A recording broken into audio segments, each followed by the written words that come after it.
Добро пожаловать на канал Info. Перед нами находится устройство REDMI 13. И сейчас я покажу вам, как включить и настроить режим энергосбережения.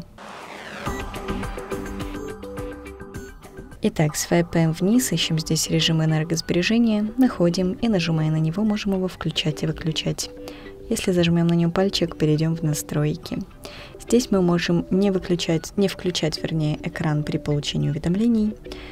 Также можем отключать автоматически, если у нас есть 50% на устройстве. Можем включить расписание и выбрать время начала, время окончания.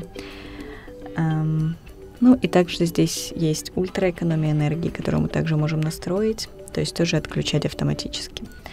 Вот, на этом все. Спасибо за просмотр, ставьте лайки, подписывайтесь на наш канал.